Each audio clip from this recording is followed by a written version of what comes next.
got fired up due to what I said. Through your answers, yes. In this podcast series, we will get you thought leaders and their vision for tomorrow. As Tata Steel, we want to become a leader in digital manufacturing industry by 2025. Seldom find people talking about data. AI is all good, futuristic, but as I said, we have to understand the hype. It is the senior leaders working with young people to understand what are the nuances of technology. I am Gaurav Mandlecha and welcome to FiredUp by Tata Steel. We have Jayanta today with us. Jayanta is the Group CIO of Tata Steel. He is a part of the senior leadership and handles AI, IT and digital transformation for the business. I'm so glad that I'm speaking to a leader today who is not just someone who understands technology but also the implementation of technology in business and create value.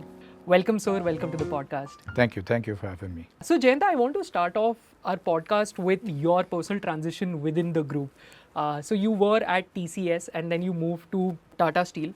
Earlier, you would sell to CIOs and now you are a CIO yourself. So, tell us a little about this move, what prompted the move and how have things changed from a decision-making point of view in both of these roles? No, sure. So it was not planned by me initially. So there was Tata Steel management decided to get somebody from outside with a kind of a global exposure in IT because they wanted to kind of rejuvenate IT, drive digital transformation. So they discussed with Tata Group management and also TCS management because TCS is the IT arm within the group. Correct. So no better place to go and ask for help. And there were choices. So my name was proposed and then I'm happy that it all worked out and it was worth taking that decision to move. And as you rightly said, that throughout my career in TCS, I have been working with all CIOs across all different countries, different cultures, different companies, Fortune 500 companies, Fortune 100 companies, learned a lot from them. This was a good move in the career and it gives a completely different perspective. But the key difference is that a consultant, when you go and position a particular solution, you have a different vantage point, right? Once a consultant leaves, actually the real work starts from that point onwards. Correct. That how the solution will be deployed, whether the solution is being used, adopted, accepted, whether it is surviving the test of time, a lot of challenges is in the deployment phase of the solution. So that gives a different vantage point. Second is that being a technologist, being a consultant, most part of my career, I can see through some of the sales and marketing and the outer layer. So that is an advantage. That is an advantage that helps to take decisions. And the decision making in that side of the world was primarily it was about how to create the right solution given the perspective the customer has given you, how to construct the right deal which is profitable for both the customer as well as TCS at the time. So it was more or less in that and delivery of course and all of that. Right now it is about is a business KPI moving? Correct. Okay. Are we really solving the business problem? The technology project is good, the technology is working, the solution is implemented, but has it really made any difference to the business? That's the key. If that does not happen, then there is no point, right? And then the buying decision. There was one was selling. Here you are buying. Correct. So how do you make the choice? How do you take the decision?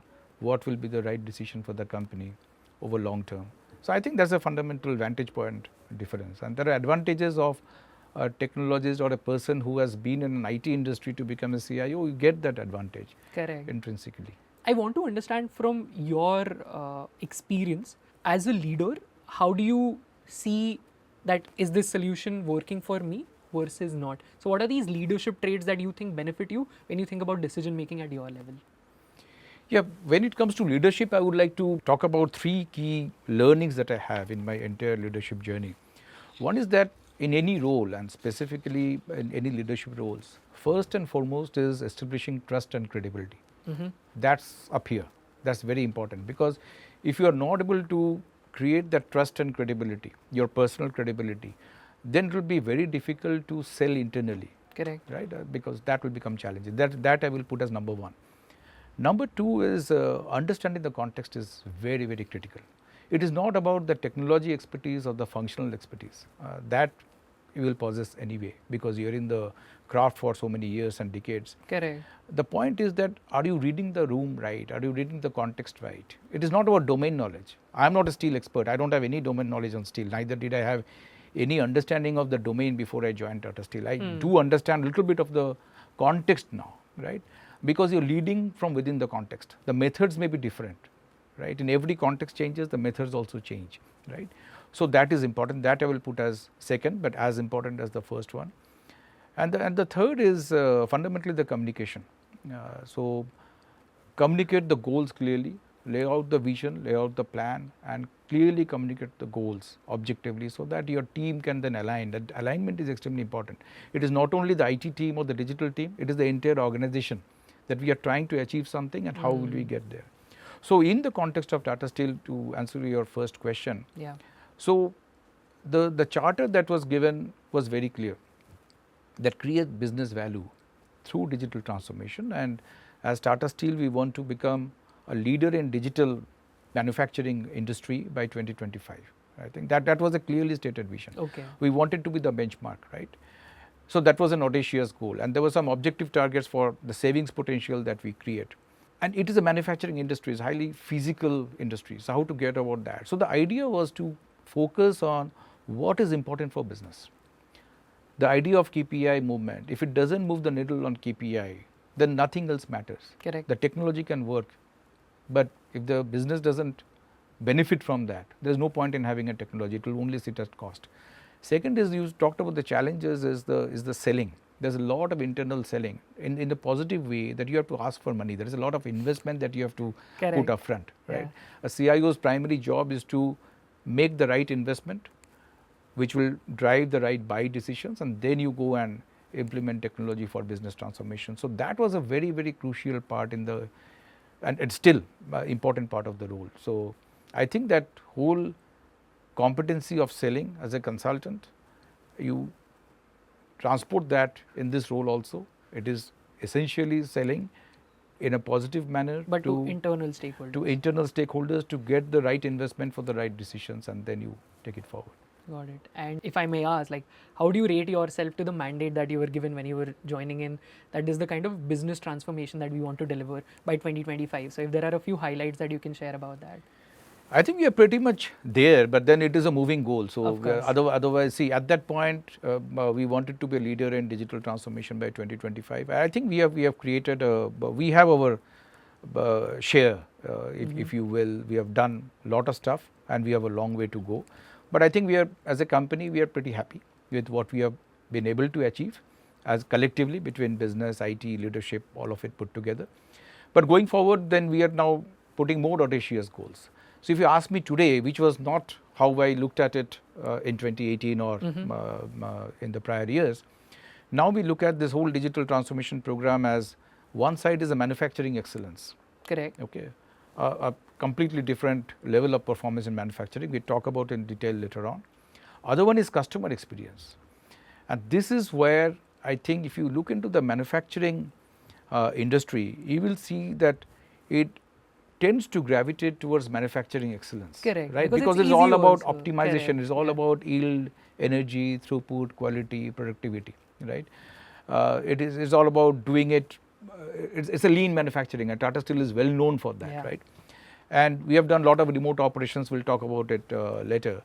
But when it comes to customer, even if you look at many other companies who have kind of pioneered lean manufacturing, they are now feeling that maybe that flexibility that today's customer needs. Customer of 2018 and customer of 2024, 2025 is very different. Correct. And is dramatically changing. Today, every individual customer has their own individual needs, which we call it the hyper personalization or personalization, right? A steel industry never used to operate that way. It used to be volume. Correct. Right? So we have to get there. And how to switch? That is how we created a program called Customer Excellence. So there is a manufacturing excellence program running, which is mostly focused on 8QP, yield, energy, throughput, quality, productivity. Okay. And then there is a customer experience which is about this immediate delivery. You have the immediate order confirmation. Correct. You have real-time order confirmation. You have real-time information sharing with the customer. Where is my order? Tracking I can track details, it, yeah. right? So that is what we want to bring in, right? And along with customer delight and customer satisfaction. I would say that Tata Steel has 3 global lighthouses in World Economic Forum, Industry 4.0.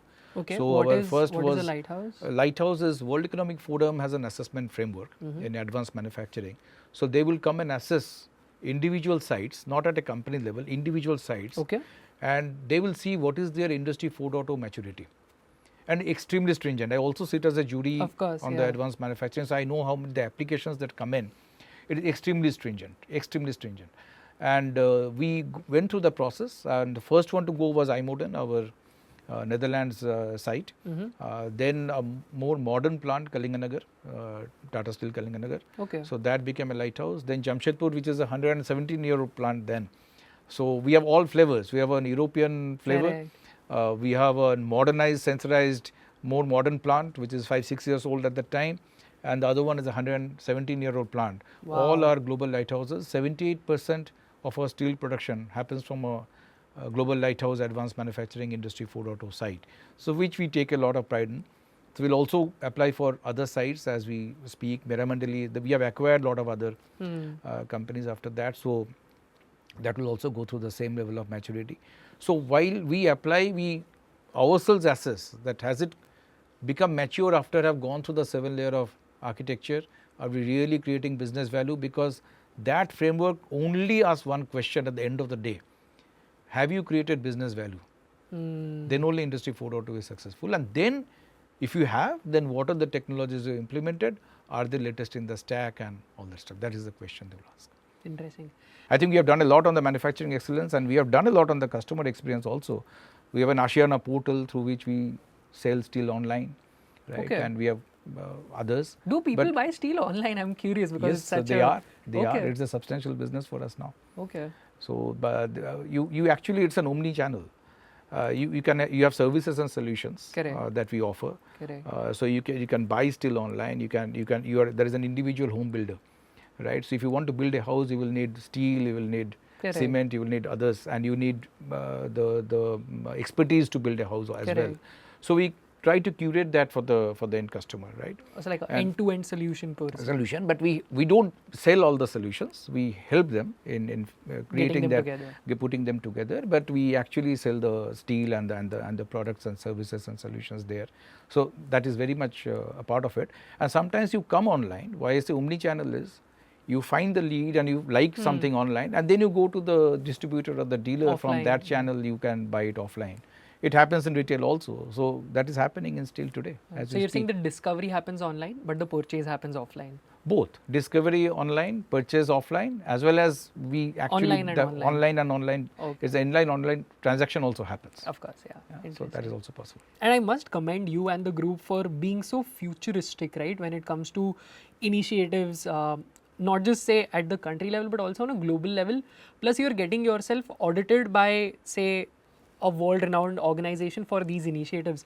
So I think that just builds a case for stronger tomorrow. So kudos to you and the group for that. While of course we can speak about the good parts, I think the mark of a true leader is also someone who can understand what these challenges are and then preempt what could be future challenges and sort of build towards it.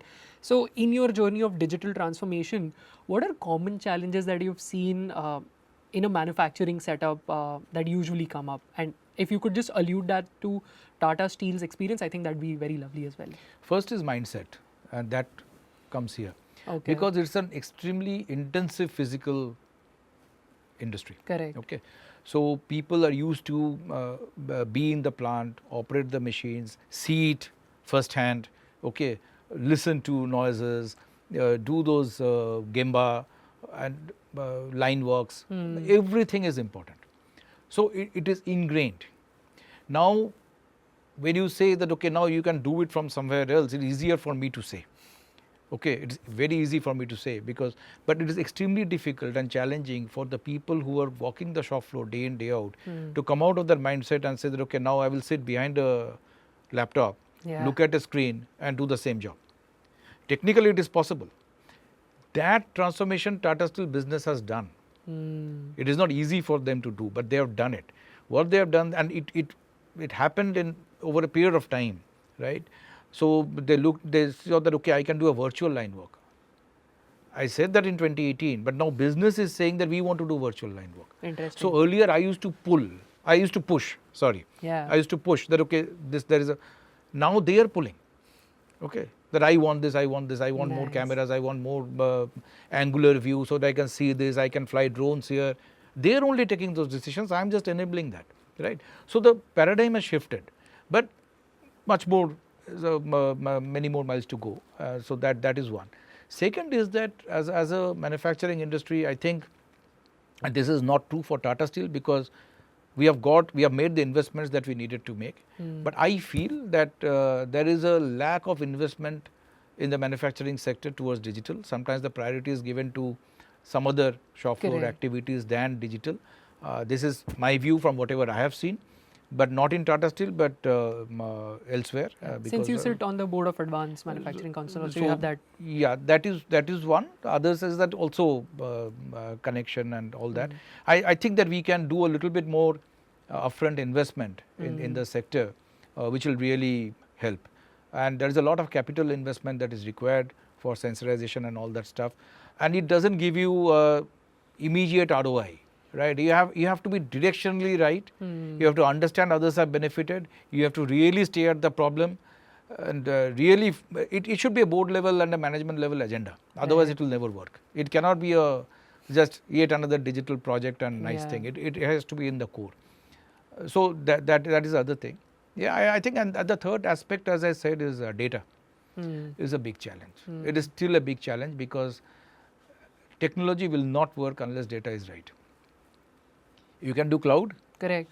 And people are doing so. A lot of people are doing cloud. A lot of people are doing public cloud. My advice is that let us also look at private cloud because public cloud is costly. Yeah. 6 times costlier than private cloud. Okay. Right. So some of it hyperscalers are required for certain technology to work, but not all of it. So we have to have that determination. AI is all good, futuristic, but as I said, we have to understand the hype. We have to make it real on the ground. It has to deliver to a business case. But these two things people are still talking about. I am really struggling. Seldom find people talking about data, which is the fuel. Correct. Which gets democratized because of cloud and feeds the AI. And that is the most boring, difficult activity. Right. Okay. People don't want to work on data. And it's a business asset, end of the day. Okay, while people talk a lot about processes in manufacturing, and we have to do that, processes are extremely important, but if you bring in data, it will only enable the processes and sometimes it will remove the bottlenecks of processes as well. It will really give you insights, it will leapfrog. So that is where we have to, those challenges are real and we need to work on it. Got it. So the 3 challenges that I'm sort of taking away, first is the mindset, given it is a very manufacturing operations first mindset that people have had. I think that needs to evolve.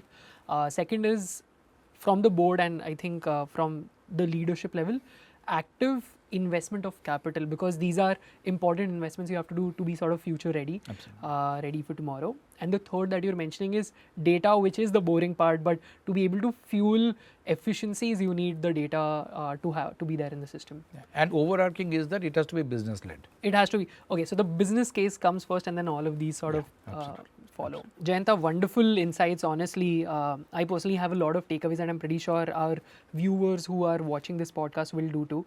I want to get to the most interesting part that I was looking forward to, because I of course read a little about you online through my research, but I'd want to know the real Jayanta outside of work as well.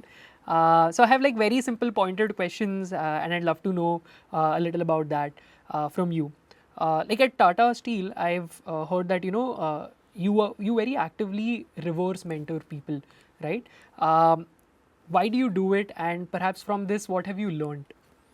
Okay, so it is a concept that Tata Steel started way before I joined Tata Steel. I learned it from Tata Steel. Is a fantastic concept, fantastic initiative, where our senior leaders, they appointed reverse mentors.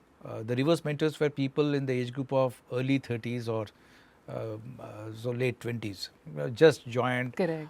It is like the granddaughter teaching the nanny or the grandma to use the iPhone. Okay. Okay, it is that Okay. kind of stuff, because and they get it very quickly, and so it is the senior leaders working with those young people to understand what are the nuances of technology, right? Something, it's a very private conversation. It is a mentor-mentee kind of a relationship where the art of possible is understood. Okay. Oh, I didn't know about it. You can be pretty open in asking those questions in a private setup between a mentor and a mentee, and you learn. I also benefited. When I learned AI, though my academics Thesis, was way yeah. back, right? So that is first principle. Then there is so much change and in data science and generative AI. So I had sessions with the youngest member in the team, who just Interesting. joined, who told me about, see, this can be done through Gen AI. This is the thing. What is the temperature? I didn't know about what this Correct. temperature control and what goes into LLM, how the file indexing is happening. All those technicalities, they will take half an hour session with me, just me and the youngest member in the team or few others in the team, and that way you learn, and you learn pretty fast. Wow. So I think it's a brilliant practice at Tata Steel because for both, it works for like both parties, right? You are able to give the business context from that point of view. The person at times is able to tell you what are current trends, how is the newer generation Absolutely. thinking. So I think that's a great practice. all our senior leaders have gone through this, and that is an immense benefit that all of us have got. Interesting. Yeah. But amazing. Thank you so much, Jayanta, for this conversation. I am pretty sure our viewers are fired up after listening to your words of wisdom. So we will get you more podcasts with thought leaders. Ensure you follow this. Thank you so much.